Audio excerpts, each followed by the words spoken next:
Oracle of Ages or Oracle of Seasons. Which game is better and what is the difference? Now, before I jump into the comparison, allow me to give you some background. Oracle of Ages and Seasons were originally intended to be a three-part game: Oracle of Ages, Oracle of Seasons, and Oracle of Secrets. These three games were meant to complement each other as they reflect the three pieces of the Triforce and could be played in any order. This should sound like a familiar concept if you've played games such as Pokémon, which has really taken a hold of this trope and made it something people love and expect from the series. Needless to say, Capcom, the real team behind the Oracle games, overseen by Nintendo, also wanted to dip their toe in this style of gameplay to create a three-part game. Only, due to the complex development of these games, mainly the way they went about developing this game, scenario first, gameplay second, and also the Game Boy Color screen size, this eventually became a two-part game, dropping the Secrets game completely. This is how we ended up with the Oracle of Ages and Seasons games on the Game Boy Color, and they actually sold pretty well upon release. Now with that context out of the way, let's dive into each game to see how they function alone, and then I'll go over what happens when linked. The first one I'll start with is the first one I played, which is of course none other than Oracle of Seasons. Again, there's no official order, but I really like Din, so I had to start with this one. Oracle of Seasons opens with Link riding his horse and stumbling upon a castle in the distance. Once inside, Link finds a Triforce, and upon touching it, is swallowed by this glowing blue orb. Link ends up in a land called Holodrum, where he meets Din, the living Oracle of Seasons in the flesh, and the two of them even have a little dancing session. But then, out of nowhere, Din is snatched up by a tornado, sent from the General of Darkness Onyx, and sealed inside a crystal. Well, this is awkward. You know, I never realized how many Zelda games utilize crystals as punishments until this game. Huh. Interesting. Anyway, with Din locked away, Holodrum Seasons as we once knew it begin to break down. The Temple of Seasons sinks into the earth, and the seasons become erratic, changing rapidly and seemingly without a set pattern. Din's guardian Impa informs Link to meet with the Maku Tree, which kind of acts as the yassified version of the Great Deku Tree in Ocarina of Time, and in doing so, the Maku Tree asks Link to gather the 8 essences, which will allow him to come face to face with Onyx and eventually free Din. The main gimmick of this game is the changing of seasons. Once you get the Rod of Seasons, you're able to change the world around you to fit your needs, and this leads to some extremely interesting puzzles. Since seasons usually occur outdoors, this means the overworld acts as one giant puzzle. For example, if you need to cross a deep body of water without swimming, you can simply change the season to winter, and instead walk across the snow or ice. Holes blocking your path? Well, maybe set the season to fall, and the leaves will cover them right up. A ledge seems too far out of reach? Well, that's okay. You can return during the spring when the flowers bloom. See? Problem solved. An area that once seemed unreachable was suddenly within your grasp with a simple flick of the wrist. I really enjoyed this type of puzzle solving because the answer isn't always immediately obvious. But over the course of the game, as you see what happens in each season, the patterns become abundantly clear. While changing seasons can help you to solve puzzles, you can't just use it all willy-nilly. Sadly, this mechanic is limited as you can only use the rod from these tree stumps, meaning you have to think about how changing the season will affect not only your current screen, but the surrounding screens as well. These puzzles often work in blocks and often force you to view the world as a jigsaw puzzle in order to get to where you want to go.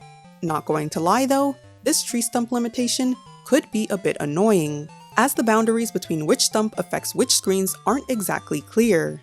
This means you can change the season on one screen and walk another 2 or 3 screens and accidentally be thrusted into a completely unwanted season, as that screen depends on what you do at a completely unrelated stump.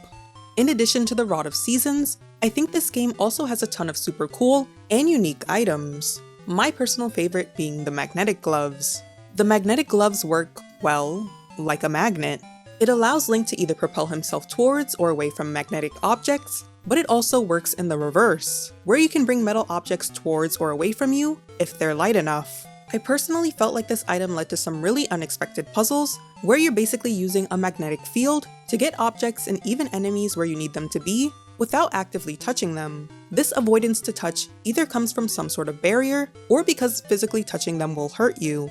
Other than this, some honorable mentions are Rock's cape, Similar to Rock's Feather, it allows you to jump over gaps, but this time you kind of just fly over them, and float a bit further than normal. The magical boomerang, which acts exactly like a boomerang, Link throws it out, and it comes back around directly to him. Nothing much to say here, it just kind of felt cool to use.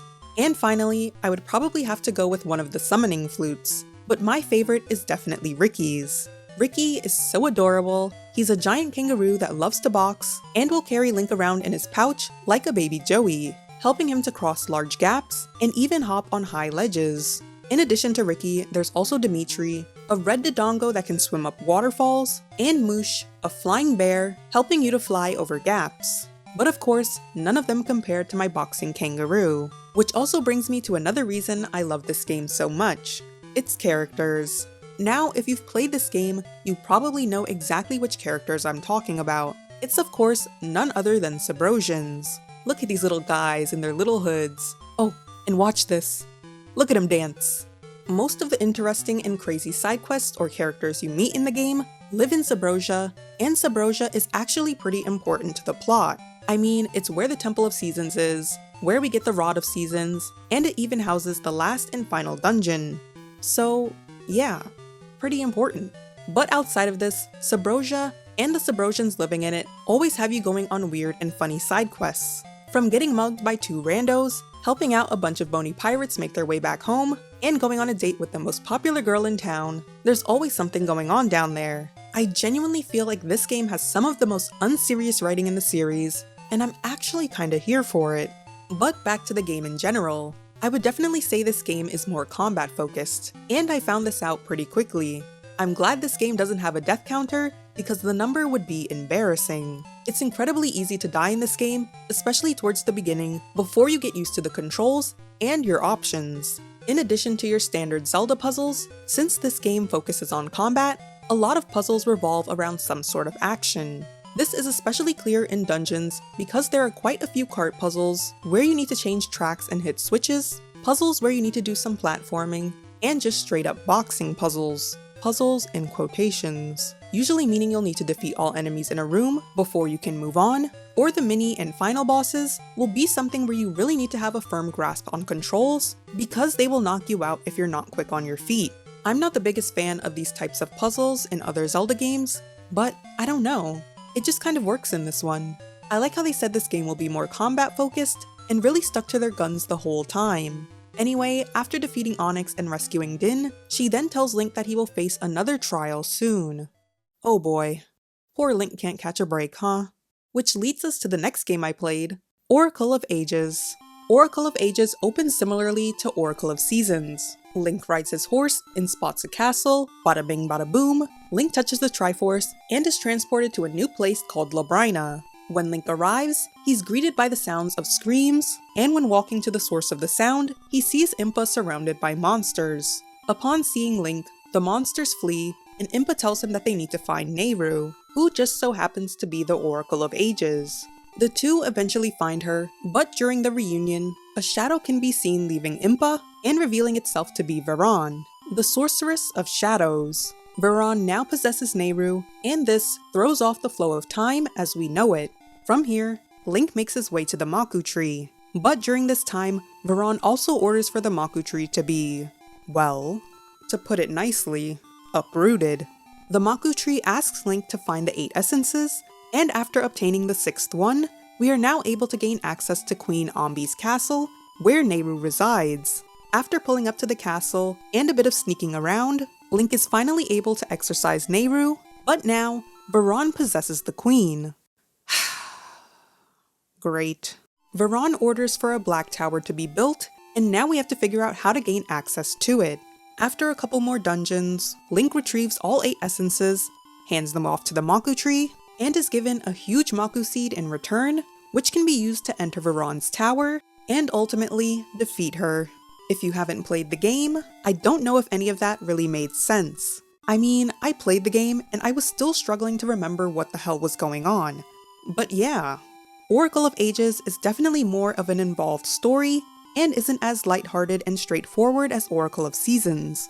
If Seasons focuses more on combat, then Ages definitely focuses more on puzzles.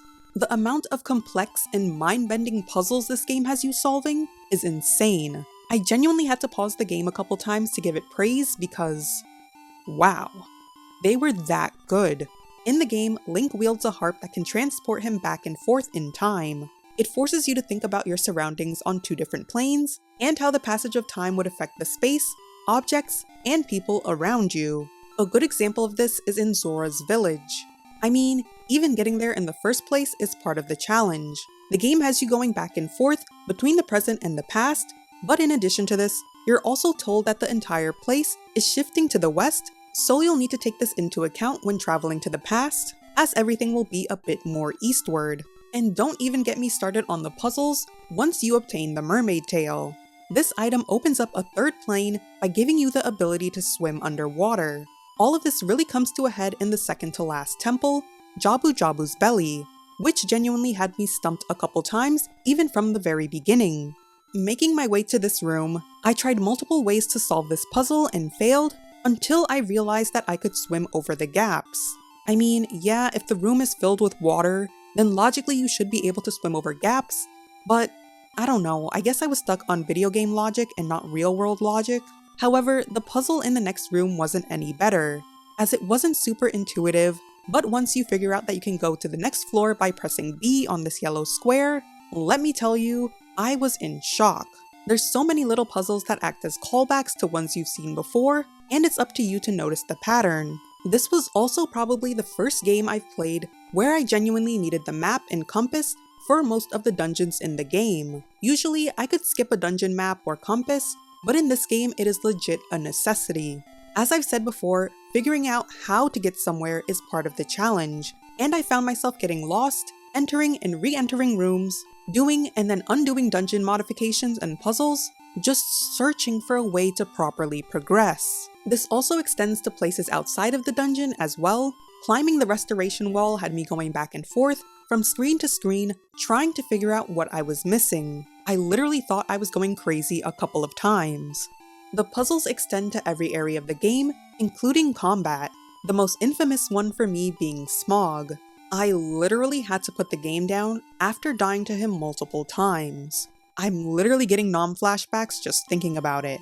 Smog is the final boss in the Crown Dungeon. In a room filled with blocks, Smog will split into multiple versions of himself and revolve around said blocks. It's up to you to figure out how to get these versions to collide, causing Smog to become the larger Smog so you can attack them. This boss fight genuinely had me pulling out my hair, because not only do you have to use the Cane of Samaria to create extra blocks, you also have to time everything out correctly, while also avoiding their attacks. This fight was kind of overstimulating, not gonna lie, but once I was able to defeat him, I had to give this game praise yet again because who in their right mind thinks of this for a boss fight? It's genuinely so clever. But anyway, once you gather the 8 essences, enter the Black Tower, and defeat Varan, it is now time to face the real villains behind it all, Twinrova. Yes, at the end of playing your linked game, you finally face Twinrova, which have had a cutscene or two between both games, denoting their evil plan. Honestly, throughout the game it is easy to forget there's an overarching story, just because the majority of the plot feels kind of irrelevant until the very end. But the general gist is after each story, 1 out of the 3 candles is lit. Now if you do the math, after 2 games we have 2 candles lit, but after your fight with Twinrova, they sacrifice their bodies to light the 3rd and final candle. Princess Zelda is offered as a sacrifice, which in turn brings Ganon back to life. This was their plan from the very beginning, and now it is time to put Ganon in his place. Defeating Ganon banishes him back to the Dark Realm, and Zelda is now free. The game ends with a crossover of characters from both games, everyone is happy, dialogue, yay, you saved the day. The linking of games is where the real fun begins. Once you move on to that second game, which allows you to bring an upgraded sword, 4 hearts, and when restarting the games, this also includes rings. Either way, you start your next game with a bit of an advantage. In addition to this, you're now able to speak to certain characters, which will provide you with passwords, which you can take to your previous game to receive some sort of reward.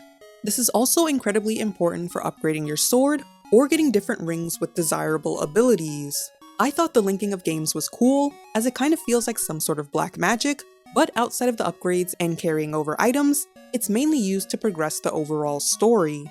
As you can tell by my brief story overview, the two stories are connected, but not as connected as you might think. Oracle of Ages and Seasons virtually have nothing to do with each other, aside from some similar towns and some similar characters, some of which actually remember Link from his first game. But most have never seen this green-wearing twink a day in their life. Obviously, I'm exaggerating a bit, but yeah, the stories aren't really intertwined until the very end, and it does feel kind of random. Honestly, nobody is playing these games for the story, they play the game for the gameplay, dungeons, and a good time. That is where the games really shine. Okay. So now, the moment of truth. Which game do I think is the better Zelda game? Well, objectively, I think Ages is the better game, as it truly pushed the Zelda envelope in terms of its puzzles and creativity, but Seasons is my personal favorite. It's those darn Subrosians, man. Those darn Subrosians. But also, Seasons just felt a bit more upbeat and fast-paced, as there was never a dull moment. But Ages, on the other hand, there were a couple times I had to put it down, but that's just because my small pea brain couldn't comprehend the big brain Nintendo Capcom puzzles. I honestly think whatever game you play first will probably be your favorite, either that or the style of gameplay you prefer more. Favorite game aside, I think both games when played one after the other is the best way to experience these games, as both games play off of each other incredibly well. Not to say that these games can't stand alone on their own 2 feet, because they absolutely can, but at the end of my playthrough, I was genuinely shocked to say that both of these games are equally as good. They both offer 2 different sides of the same Zelda coin in a pretty package. Their focus on different gameplay styles and how that manifests throughout not only the gameplay, but the world, dungeons, and characters in general is absolutely mental. I'm not super big on the 2D Zelda games, but I think these two especially are incredibly underrated. Nobody ever talks about these games, and honestly, I think that needs to change. Anyway, let me know if you've played Oracle of Ages and/or Seasons, and which game you like more. As always, my name is Andy, and I hope to see you in the next video.